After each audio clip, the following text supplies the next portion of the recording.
Hello and welcome to another Star Citizen podcast. It is the 10th of November. It's a Monday. We're going to be talking about Star Citizen. I'm BoredGamer, and I'm fantastic and lovely and beautiful, and I'm joined by Zinnia, who's also here. She's cold-ridden. Say hello, cold-ridden Zin. Hello, cold-ridden Zin. Now, we've actually recorded a very similar intro a second ago, but I say we. Zin recorded, I didn't, so we had no audio for that. I think I was saying I was a ninja of Star Citizen news, throwing shurikens of news at you, and you were going to have to dodge them, And you've got all the energy, and I have no energy. I have lots of energy today. That's right, Zin. You were listening. And Zin, yeah, she's got a cold. We're going to be very, very kind to her. Anyway, I'm going to be talking about Star Citizen today, and you are going to be giving me responses based on your thoughts and opinions on this, Sin. We're going to be talking about the ongoing engineering tests, which might have ended by the time people see this video. There's some new stuff there with engineering and some interesting stuff, and people had some problems with it. There's also updates to the Alpha 4.4 PTU, still Wave 1, but again, by the time you see this, might have gone out to all waves, potentially, or at least more waves. There are some major issues with that patch. We'll talk about that in a minute.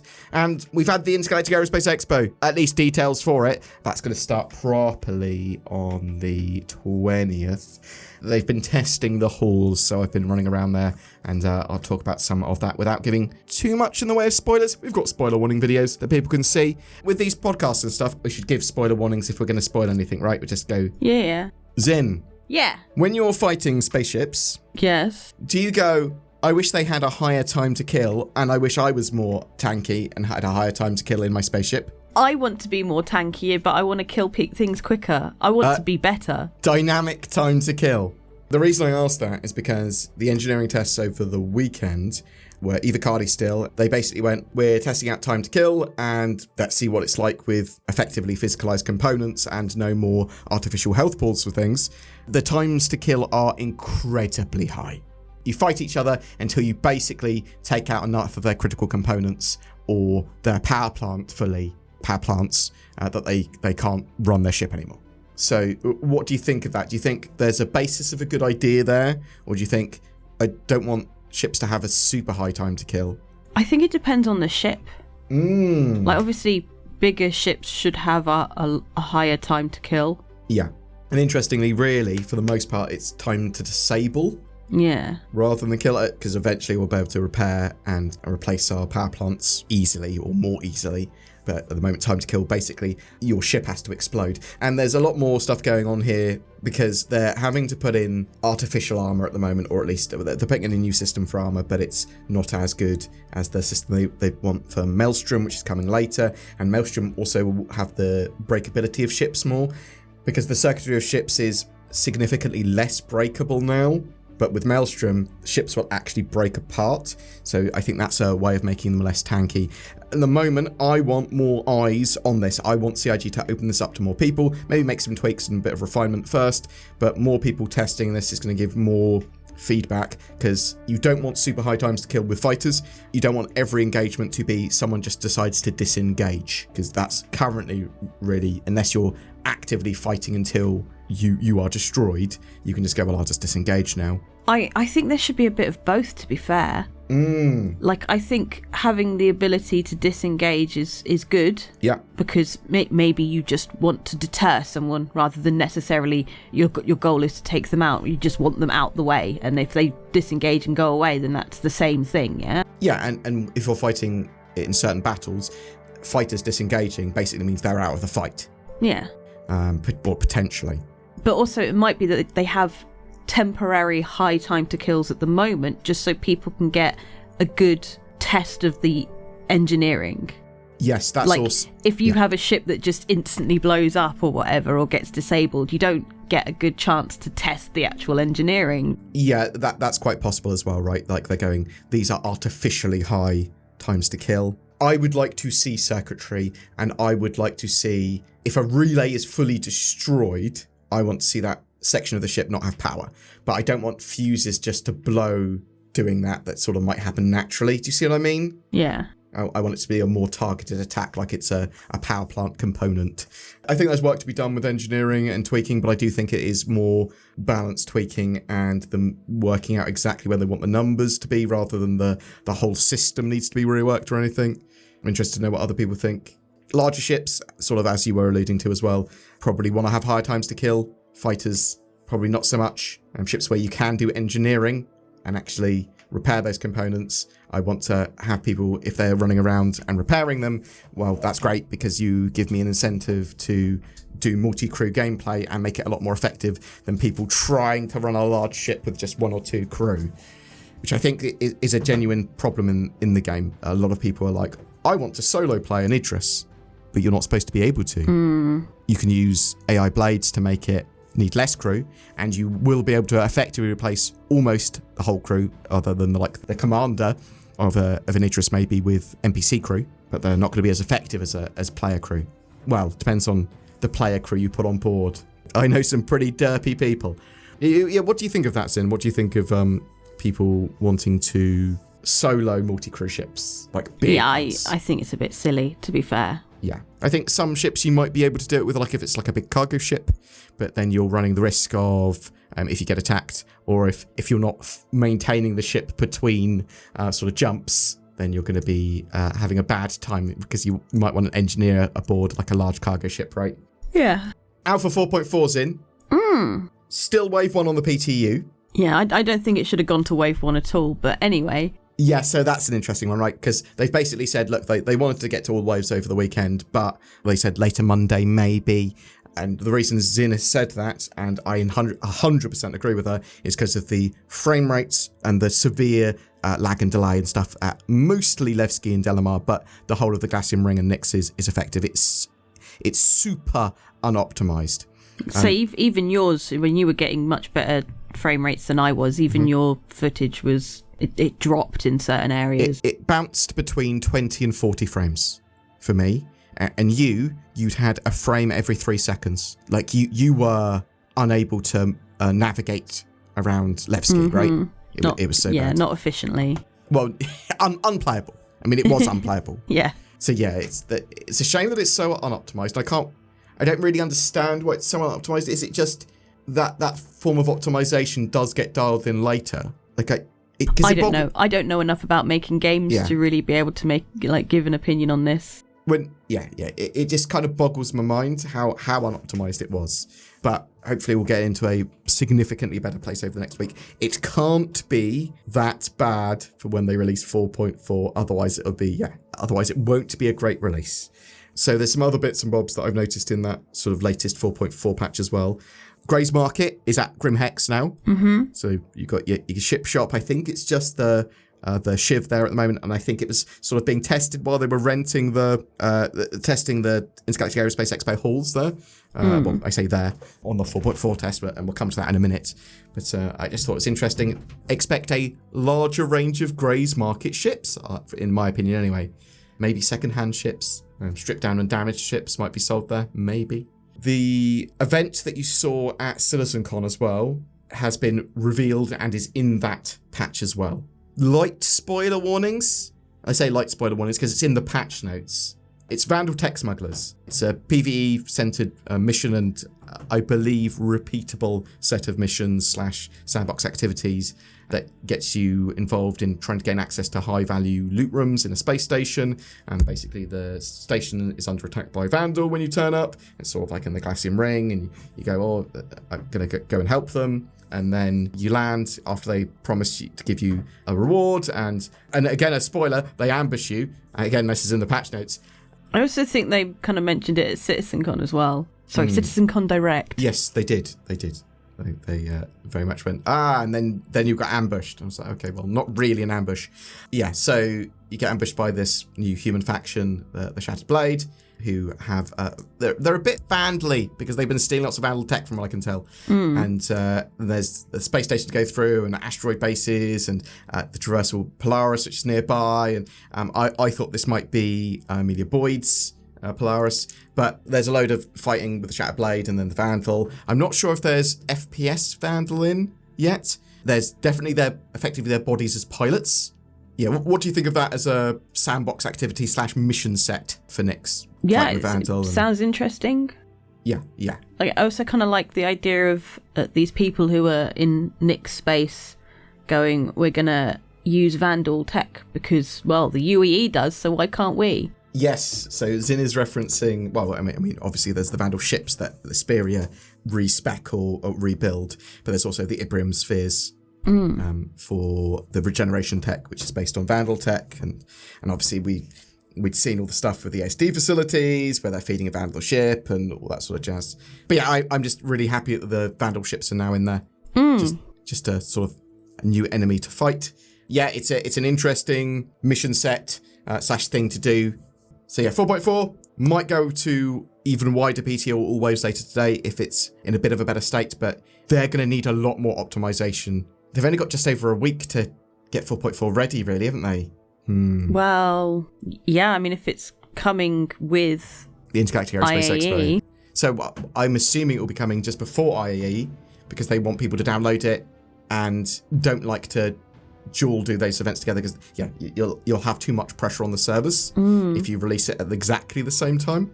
Yeah, let's talk briefly about the Intergalactic Aerospace Expo 2955. It's at Crusader Orison at the Vision Center there. They were testing the halls in that 4.4 latest patch over the weekend.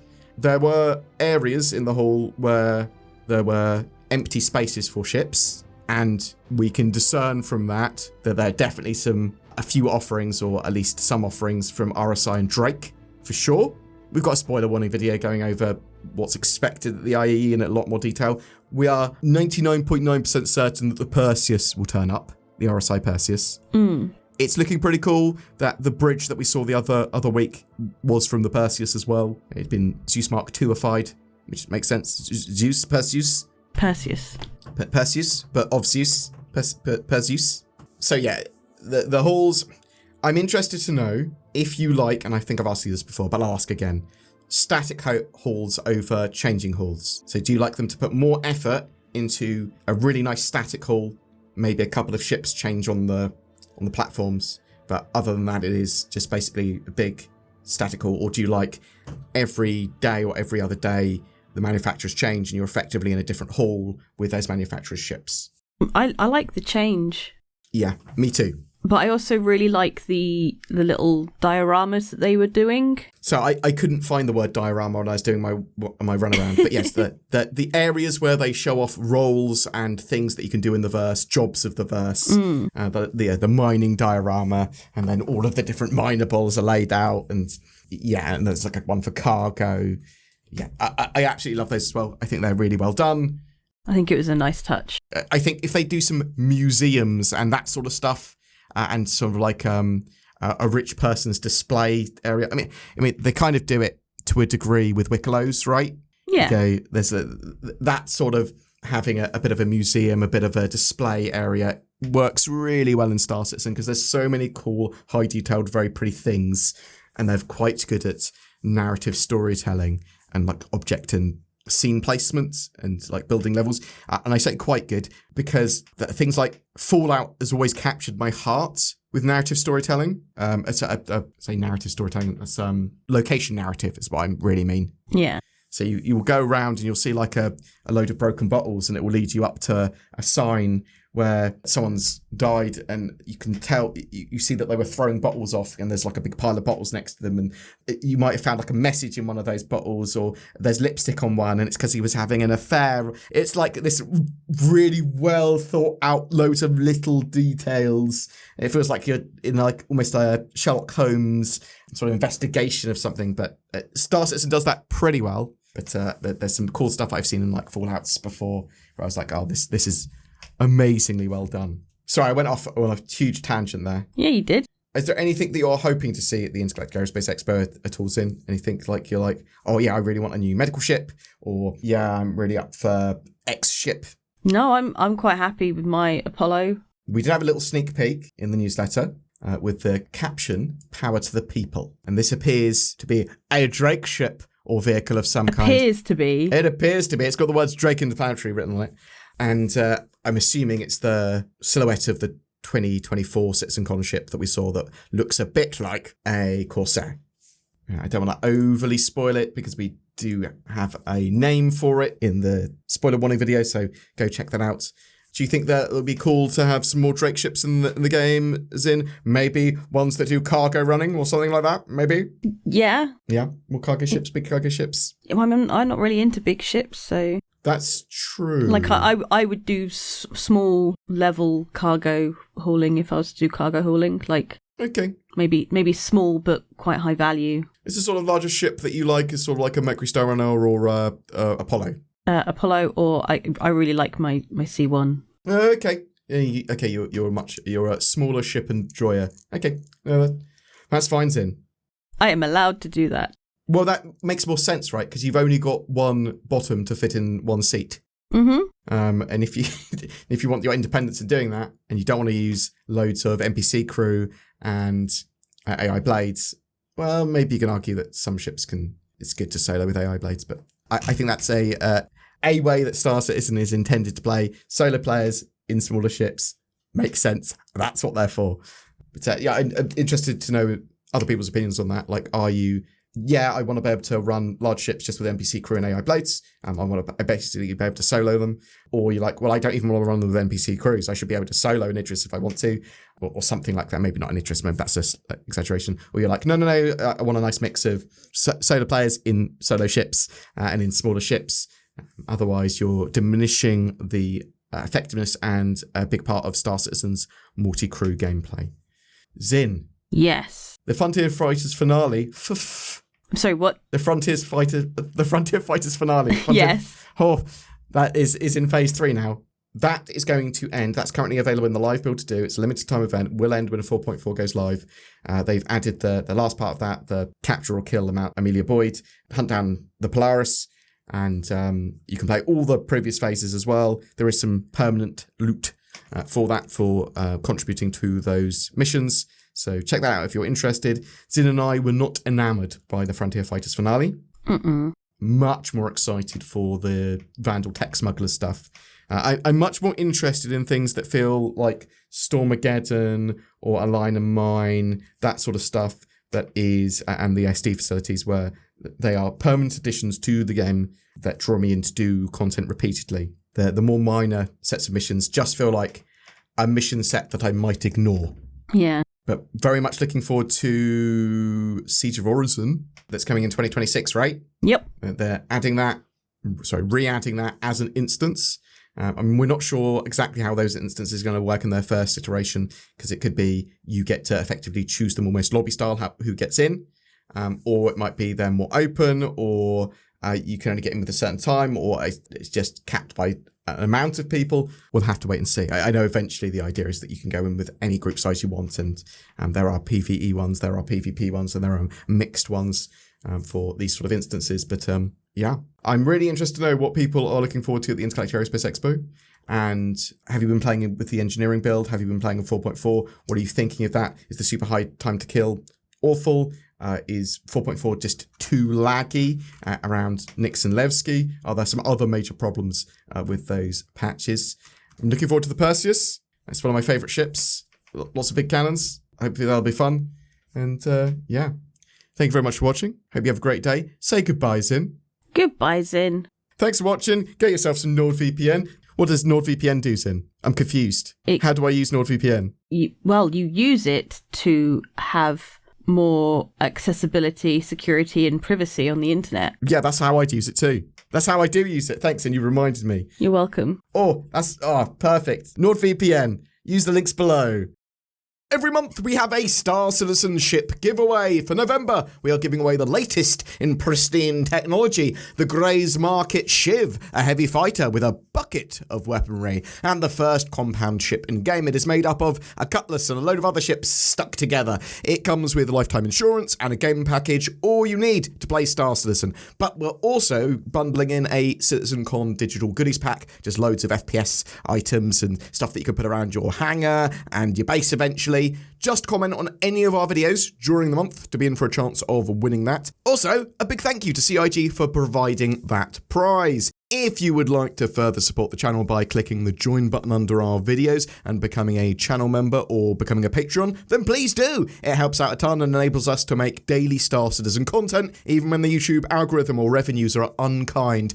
Please don't forget to like, share, subscribe, and click any of the affiliate links under our videos. That helps too. It gives us a little kickback. Share with us your feedback and what you'd like to see. We'll see you in the comments below. Thank you so much for watching to the end of the video.